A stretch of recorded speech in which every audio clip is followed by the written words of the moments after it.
It's worth noting that there isn't a single, unified school of thought labeled analytical idealism, and different philosophers may use the term to describe somewhat different positions.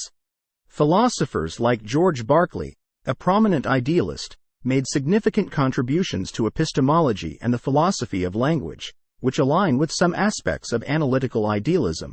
However, analytical idealism as a distinct and widely recognized movement within philosophy is not as clearly defined as other traditions.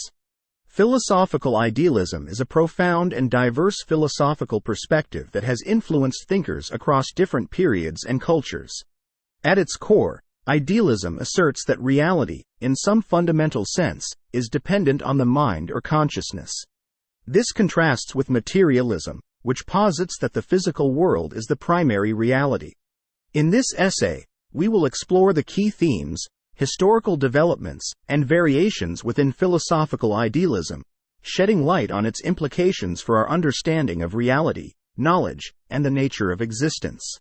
One of the earliest and most influential expressions of idealism is found in the works of George Berkeley, an 18th-century Irish philosopher.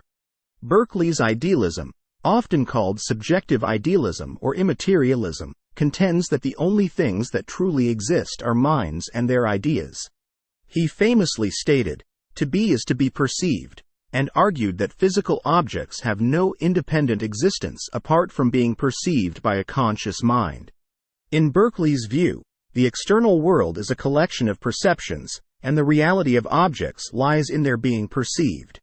Berkeley's idealism posed a radical challenge to the prevailing philosophical views of his time, particularly the empiricism of John Locke and the dualism of René Descartes. While Descartes famously proclaimed, "Cogito, ergo sum, I think, therefore I am," Berkeley took this further by asserting that everything exists in perception. He sought to dissolve the distinction between the mental and the physical, arguing that the material world is ultimately a construct of mental experiences. Building upon Berkeley's ideas, German philosopher Immanuel Kant developed a nuanced form of idealism known as transcendental idealism. Kant acknowledged the existence of a mind-independent reality, which he called the noumenal realm. However, he argued that our knowledge is limited to the phenomenal realm, the world as it appears to us. According to Kant, our minds structure and organize sensory data, shaping our perception of reality. Thus, the nature of reality is, to some extent, a product of our cognitive faculties. Kant's transcendental idealism had a profound impact on the development of German idealism in the late 18th and early 19th centuries.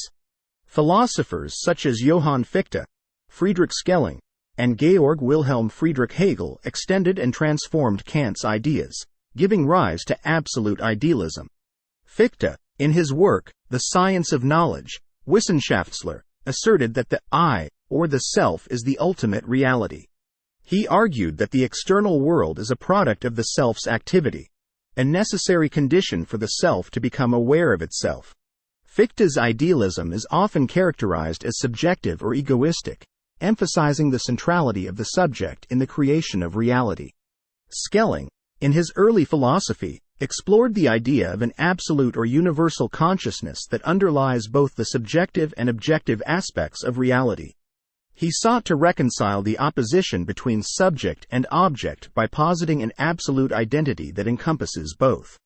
Schelling's later philosophy shifted toward a more naturalistic and pantheistic idealism, emphasizing the dynamic interplay of forces in nature. Hegel, perhaps the most influential figure in German idealism, developed a comprehensive system of absolute idealism in his work, The Phenomenology of Spirit, and The Science of Logic. Hegel's dialectical method involves the dynamic interplay of opposing concepts, thesis, antithesis, synthesis, leading to a higher level of understanding. For Hegel, reality is a self-developing, absolute spirit or Geist that unfolds through history and human consciousness. In Hegelian absolute idealism, the distinction between subject and object, mind and matter, is transcended in the absolute. The 19th and 20th centuries witnessed the development of various forms of idealism and responses to idealist thought. British idealists such as T.H. Green and F.H. Bradley explored absolute idealism, emphasizing the unity of reality and the role of the absolute in grounding the diversity of experience. In the United States, Josiah Royce and Charles Sanders Peirce engaged with idealist themes in their pragmatist philosophies, albeit with distinctive American twists. In the early 20th century, idealism faced challenges from emerging philosophical movements, particularly analytic philosophy. Analytic philosophers, such as Bertrand Russell and Ludwig Wittgenstein, critiqued idealist notions and advocated for a linguistic and logical analysis of philosophical problems. The linguistic turn in philosophy redirected attention from metaphysical speculations to the clarification of language and meaning. Despite the challenges posed by analytic philosophy, idealism continued to influence thinkers in various forms. Process philosophy, developed by Alfred North Whitehead, incorporated idealist elements, positing a dynamic and interconnected reality that evolves through processes of becoming. Existentialist thinkers, including Jean-Paul Sartre and Maurice Merleau-Ponty, engaged with idealist themes in their explorations of human subjectivity and existential freedom. In more recent times, idealism has found expression in different philosophical traditions and interdisciplinary areas. In cognitive science and philosophy of mind, idealist themes resurface in debates about the nature of consciousness and the mind-body problem.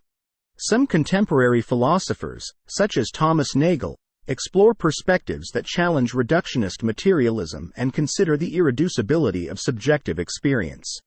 One of the fascinating aspects of philosophical idealism is its capacity to adapt and integrate with diverse intellectual currents.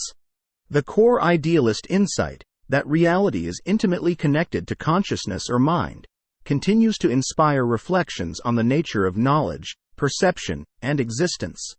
In the realm of quantum physics, some interpretations and discussions touch upon idealist themes, raising questions about the role of observation and measurement in shaping the nature of physical reality. While philosophical idealism has evolved and diversified over the centuries, it remains a vibrant area of inquiry, offering a rich tapestry of ideas for those interested in understanding the nature of reality and the relationship between mind and the world. Whether as a historical foundation for contemporary debates or as a source of inspiration for new philosophical explorations, idealism continues to shape the landscape of philosophical inquiry and invites us to reconsider fundamental questions about the nature of existence and our place in the cosmos. If you find this informative, please like, subscribe, share, comment, and hit the bell to receive channel updates. Also, if you have ideas you would like to see covered, please place them in the comments and I will try to address them. Thanks for watching.